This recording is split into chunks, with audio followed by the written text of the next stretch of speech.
요즘은 그 성도라는 말도 쓰지만은 예전에 예배자라는 그 단어를 우리가 이제 많이 씁니다. 그렇죠? 성도와 예배자가 다르진 않아요. 그렇죠? 성도가 곧 예배자인데 이제 조금 이제 다르게 부르죠. 그래서 우리가 예배자 하면은 예배하는 사람 이렇게 이제 떠오릅니다. 그렇죠? 그래서 예배자 했을 때 예배를 드리는 사람 그러면서 예배자라고 할 때 아마 대부분 이렇게 연결해서 생각되는 부분이 대부분 비슷할 겁니다. 아마 찬양을 연상하는 경우가 많을 겁니다. 예배자 하면 찬양.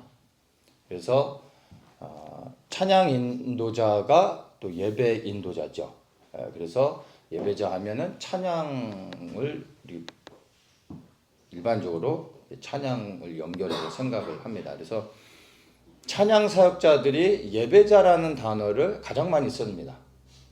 보편적으로 보면 그 다음에 목사님들도 예배자라는 이제 단어를 쓰기도 하는데 찬양 사역자들이 예배자라고 그 말을 하면서 쓸 때는 이제 뭐 우리가 예배자가 되어야 된다. 그리고 뭐 이 예배 생명을 걸어야 된다.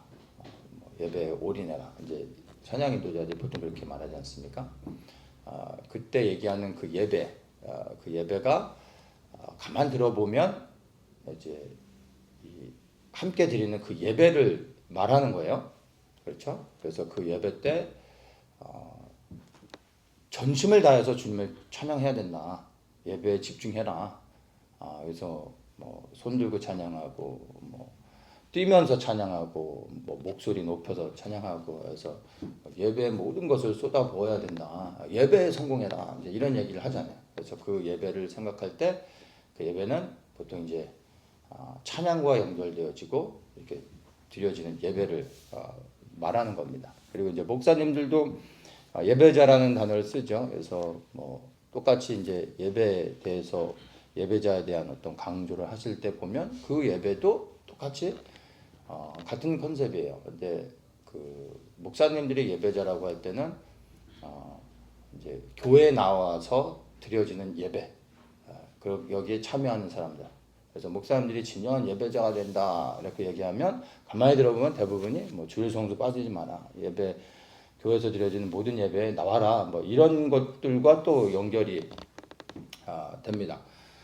근데 이제 그 찬양 인도자나 목사님들이 말씀하시는 그런 예배자, 그 예배자들이 가만 보면 그 예배 컨셉이 이렇게 모여서 드리는 회중 예배들, 주일 예배를 비롯해서 뭐 금요 예배, 수요 예배, 우리 오늘의 이 모임, 연합골의 기도 모임도 그렇게 말씀하시는 그런 예배의 한 형태가 되겠죠. 그러면 쉽게 얘기해서 이 애나꼴의 모임에 모든 걸 쏟아부어라, 여기에 올인해라, 뭐 이런 얘기랑 똑같은 맥락이라고 말씀할 수 있습니다. 그러면 이 애나꼴의 모임에 우리의 모든 걸 쏟아붓고 올인하고 여기에 정말 목숨을 거는 게 맞는 겁니까?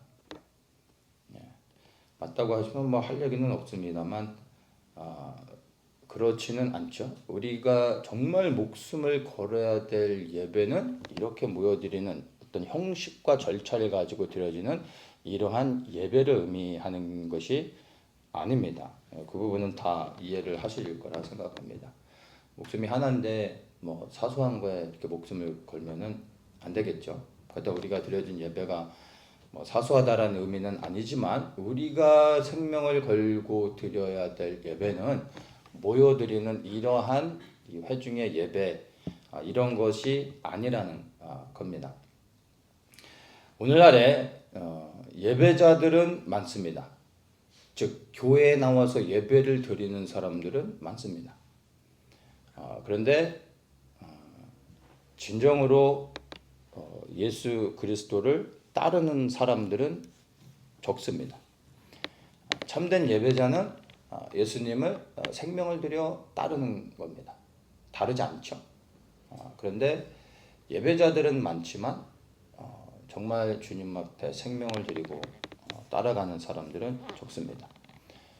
뜨거운 예배자들 뭐 점프하면서 땀 흘리면서 뭐 목이 새도록 박수 치면서 손 들고 뭐 눈 감고 뭐 여러 가지 형태로 이 예배자의 어떤 뜨거운 모습을 보여줄 수도 있습니다. 그런데 그게 예배의 본질은 아니죠. 근데 많은 사람들이 그렇게 예배를 드리며 나는 참된 예배자다 라고 생각하는 경우들도 있습니다. 그리고 예배자의 본분은 나는 다 했다. 그리고 만족하죠. 그리고 나서 이제 예배가 끝나고 나면 이제 3, 4, 5 모여가서 시원한 또 맥주 한 잔씩 또 하고 교회에서 이렇게 뛰는 게 좀 부족해서 이제 본격적으로 뛰러 가는 일들도 있죠. 청년들은 아주 가능합니다. 여러분들은 그렇게 안 하시겠지만 오늘날의 많은 교회들이 그렇습니다. 청년들의 예배가. 그러나 비단 그런 청년들 다라고 할 수는 없지만 적지 않은 이제 청년들이 그렇죠. 우리는 어떻습니까?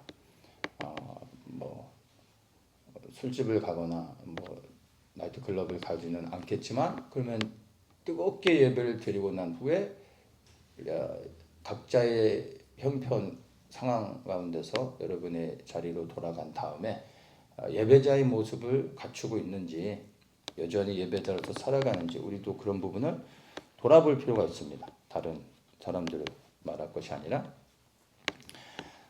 오늘날 우리가 그 예배자가 돼야 하는 것들 생각하기 이전에 예배 후에 우리의 삶은 어떠한가, 나의 삶은 어떠한가를 좀 진지하게 돌아볼 필요가 있습니다.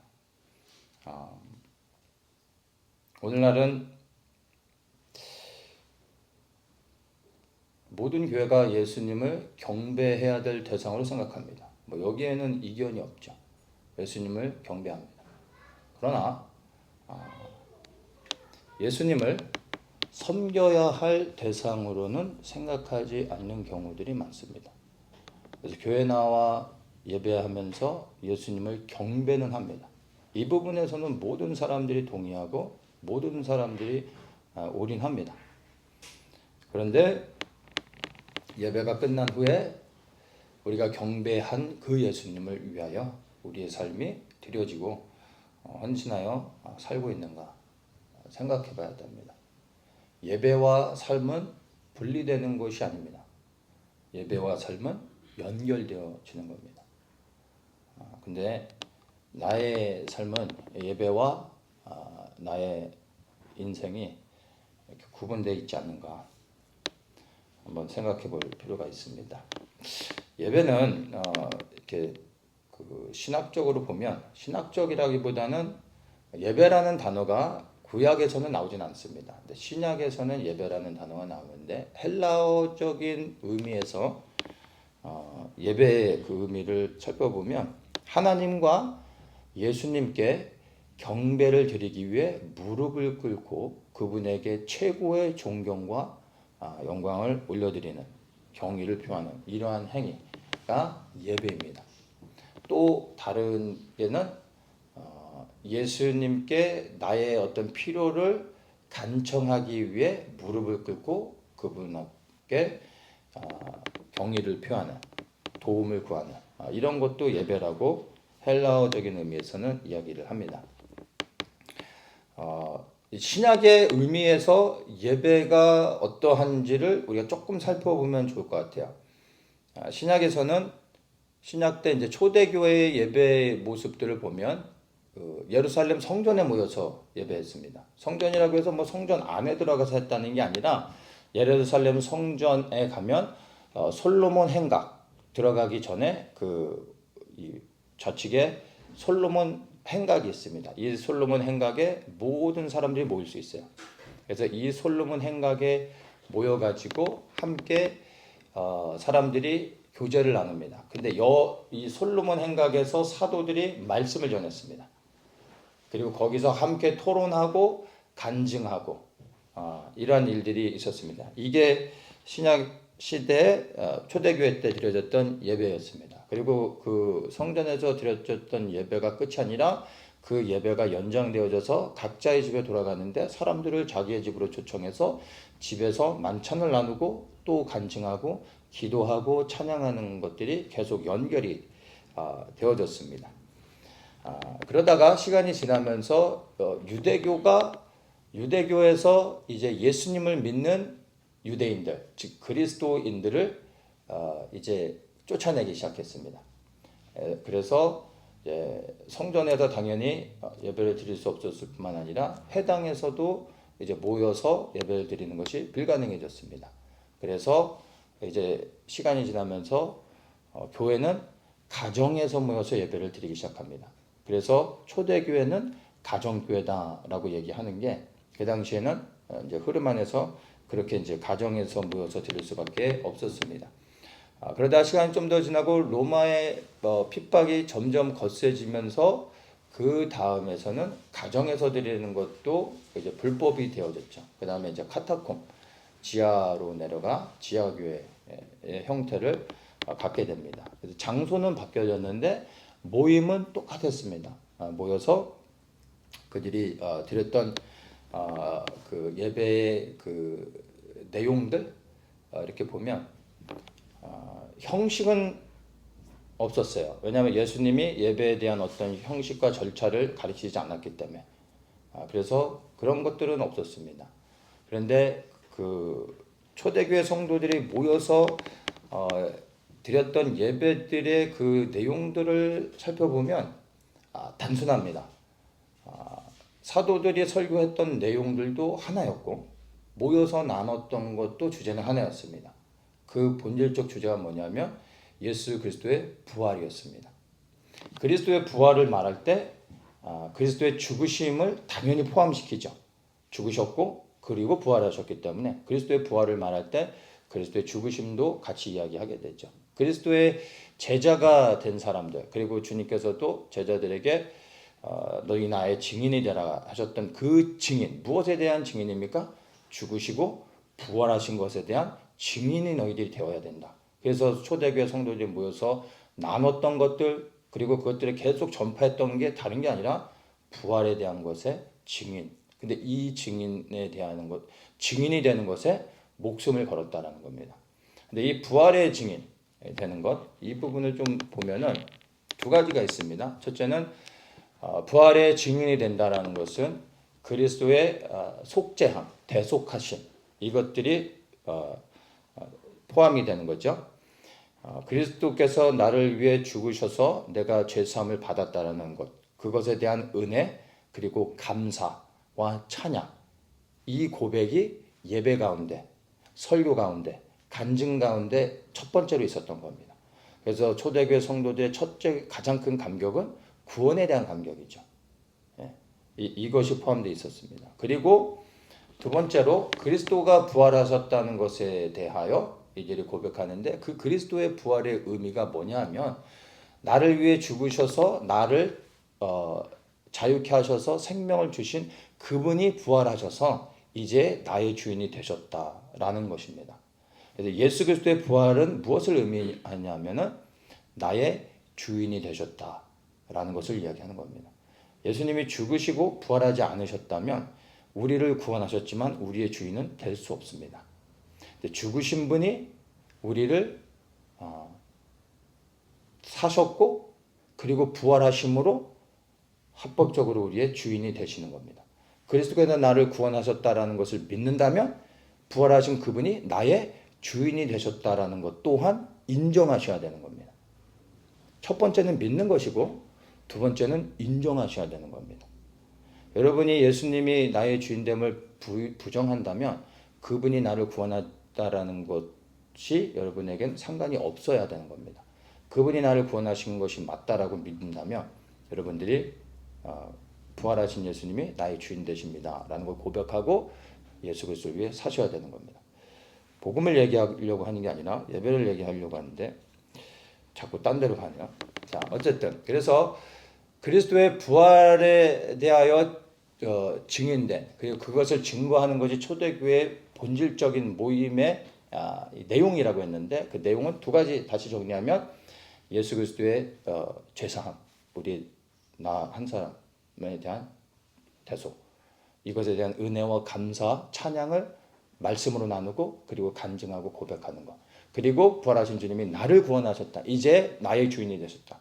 이제 내가 예수 그리스도를 위해 살겠다라는 고백, 이런 헌신, 결단, 이런 것들이 초대교회 내용의 부활의 증인되는 것. 이것이 본질적인 겁니다. 그래서 그리스도의 부활을 증거하는 것이 초대교회 예배의 핵심이었다라는 것을 여러분이 아셔야 되는 겁니다. 근데 이 초대교회 예배의 그 내용이 예배의 목적이 됐던 겁니다. 그리스도의 부활을 전하는 것, 이것에 증인되는 것, 이게 예배의 내용, 핵심적인 내용이었을 뿐만 아니라 예배의 목적이었다라는 것도 여러분이 이해를 하셔야 됩니다. 그래서 이것을 이해하고 그 다음에 우리가 구약에서 근본적인 예배의 참된 목적을 이렇게 발견해 보면 이제 조금 더 구체적으로 우리가 이해를 할 수 있습니다. 신약의 의미는 이제 좀 살펴봤고 구약의 예배가 어떠했는지를 간단하게 좀 나누면 여러 가지 형태가 구약의 예배였습니다. 희생 제물을 드리는 것, 그 다음에 절기 같은 것을 지키는 것, 그 다음에 성전에 이 예물을 드리는 것, 그 다음에 율법을 지키는 것, 샤밧을 지키는 것, 안식일, 그 다음에 이제 바벨론 포로에서 돌아온 다음부터는 유대 사회가 회당 중심으로 돌아가죠. 그래서 회당에 모여 율법을 낭독하는 것, 성경을 연구하고 말씀을 읽는 것, 그리고 가리키는 것, 이런 것들도 예배에 포함되어져 있습니다. 회당에서 기도하는 것, 항상 회당에 모여서 기도했습니다. 그러니까 회당 중심에서 드려지는 모든 형태의 모임이 다 예배였었습니다.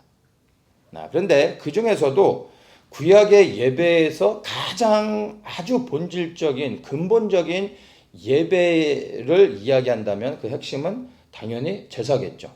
이 제사를 잘 보면 예배가 무엇인지 그 예배를 어떻게 드려야 되는지 분명하게 알 수 있습니다. 히브리적인 의미에서 제사를 뭐라고 얘기하냐면 두 가지를 말합니다. 첫째, 의의 희생 제물을 드리는 것, 이게 제사입니다. 두 번째, 감사의 제물을 드리는 것, 이게 제사입니다. 단순히 희생 제물을 드리는 것뿐만이 아니라 또한 감사의 제물, 희생 제물과 감사의 제물이 다른 건 아니죠. 같은 겁니다. 그런데 구분합니다.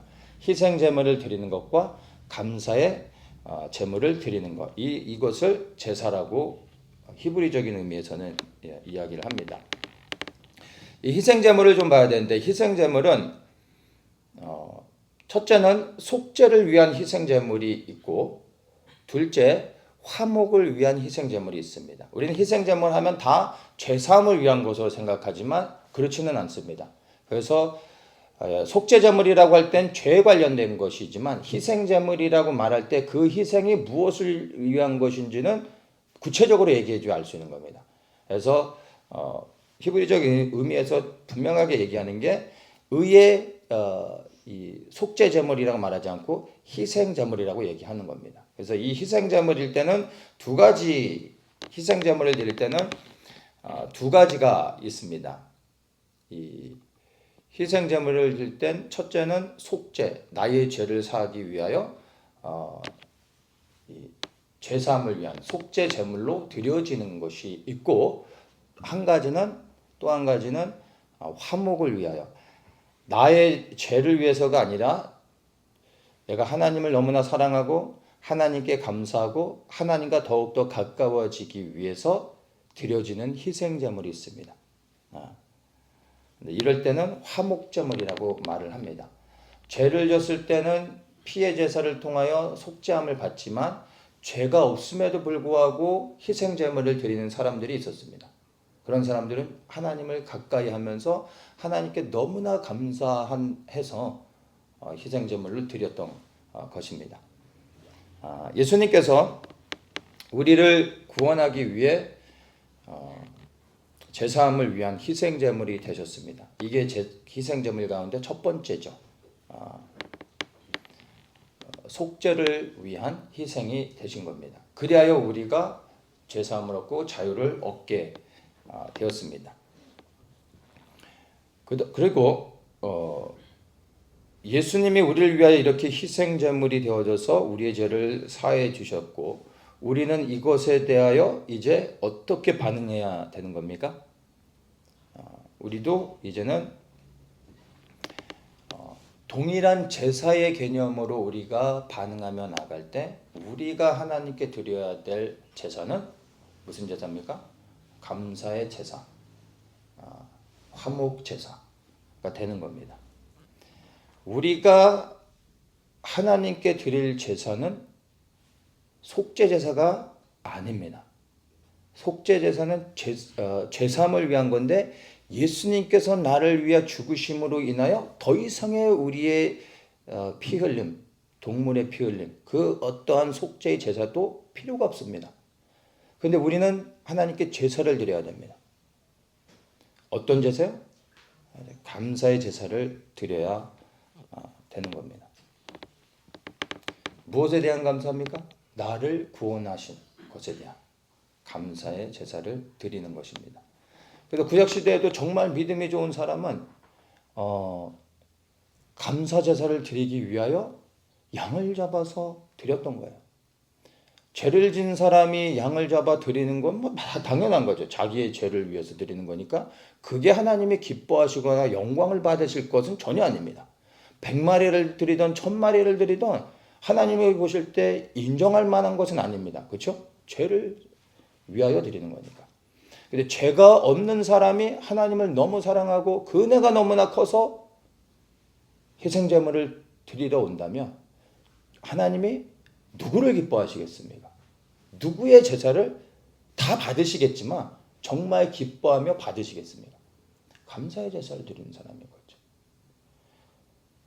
여러분은 교회 나와서 예배를 드리는데 우리 회개해야 되는 거 잘 알죠? 나올 때마다 회개해야 된다, 회개해야 된다. 회개하면 하나님이 당연히 받아주시죠. 기뻐하지는 않습니다. 그분이 영광을 받지는 않습니다. 교회 나와서 회개해야 될 내용이 있다면 회개해야 되는 거 너무나 당연하지만, 여러분의 교회 와서 예배를 드리는데 회개가 다라면, 어떤 사람은 회개가 다라고 얘기해요. 회개가 전부인 거죠. 죄사함은 받을 수 있을지 몰라도 주님은 영광을 받지 않으시는 겁니다. 회개의 제사, 속죄함의 제사를 넘어 감사의 제사를 드려야 되는 겁니다. 그 감사의 제사를 드릴 때 주님이 영광을 받으시는 겁니다.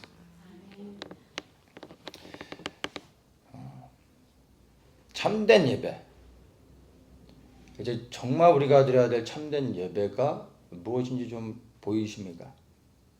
나를 구원하신 예수님을 위하여 내가 감사의 제물로 드려질 때 주님이 기뻐하시고 그걸 받으시는 겁니다. 나의 죄로 인하여 주님 앞에 나와 통곡할 때 기뻐하시는 것이 아니라 주님의 그 은혜로 인하여 주님 앞에 감사함으로 나 자신을 드리는, 그것이 주님이 받으시는 예배인 겁니다. 그래서 우리가 이 교회에 나와서 뭐 열정적으로 뛰고 막 소리를 지르고 뭐 한 시간 내내 이를 악물고 손을 들고 찬양하고 뭐 일어서 찬양하고 눈 감고 찬양하고 뭐 이런 게 하나님 보실 때 참된 예배자로서 인정하시는 게 아닙니다. 전혀 상관이 없습니다. 나의 감동과 어떤 짜릿함은 예배에 전혀 연관이 없습니다. 무엇이 하나님 받으십니까? 내가 정말 전심을 다해 그 예수 그리스도의 사랑과 은혜로 인하여 감사하며 나의 모든 것을 드리는 것, 나를 제물로 드려지는 것, 이게 받으시는 거라는 겁니다. 그래서 우리는 이제 예배를 판단합니다. 스스로가 오늘 나한테 찌는 감동이 왔어, 눈물을 많이 흘렸어, 짜릿함이 있었어.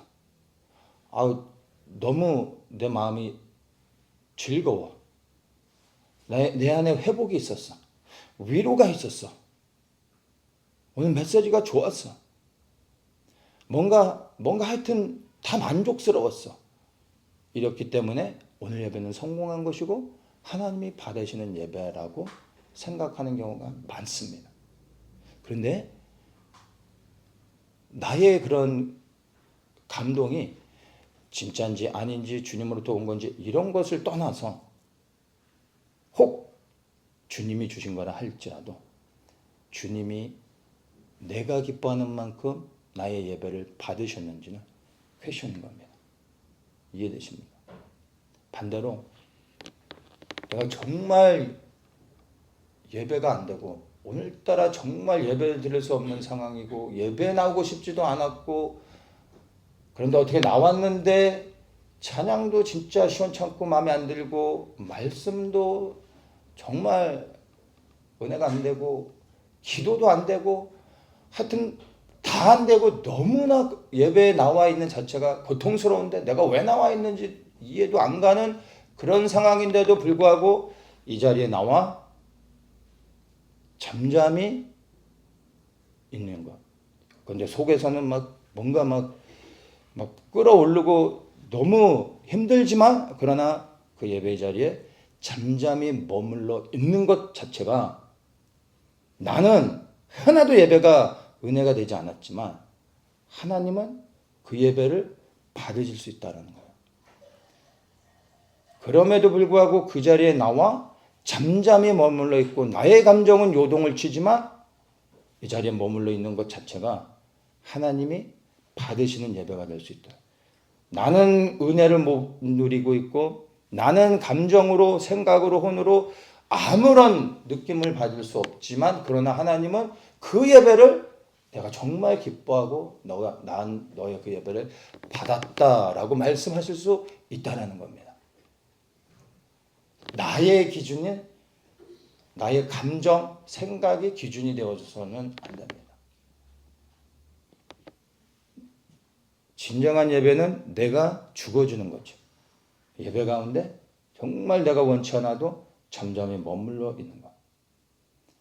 찬양이 안 돼도 그 자리에 있는 거고 말씀이 들어오지 않아도 잠잠히 있는 거고 기도가 되지 않아도 그 자리에 잠잠히 있는 것 자체가 주님이 내가 주님 앞에 희생되어지고 죽어지고 있는 것을 인정하시며 그분이 영광을 받으실 수 있다는 겁니다.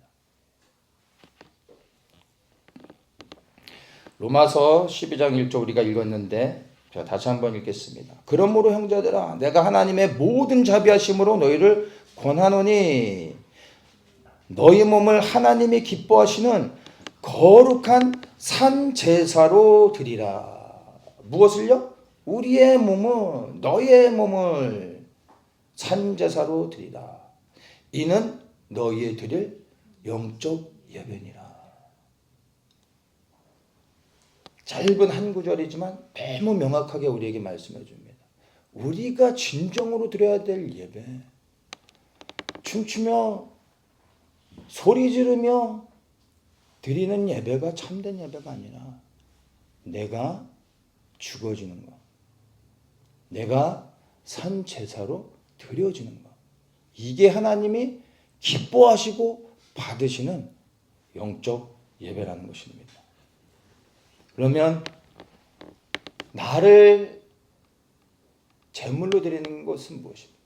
나의 몸을 제물로 드려야 되는데 장작불 위에 올라갈 수는 없잖아요. 이 무엇입니까? 그리스도의 종이 되어진 겁니다. 우리가 죽는다라는 거 다른 의미가 아닙니다. 나의 생각을 내려놓고 나의 뜻을 접고 주님을 따르는 것. 이게 나를 산 제물로, 산 제사로 드리는 겁니다. 이게 되어야 주님을 따라갈 수 있습니다. 나를 위해 살지 않고 예수 그리스도, 나를 구원하신 주님을 위하여 살아가는 것. 그 시작이 내가 죽어야 되는 겁니다. 이게 예배의 시작입니다. 그리스도의 종이 된다는 거. 내가 제물이 되어 죽고 그리스도를 섬기는 예수 그리스도의 종이 된다는 거. 여러분 이거는 부끄럽거나 창피한 게 아닙니다. 영광이고 특권입니다.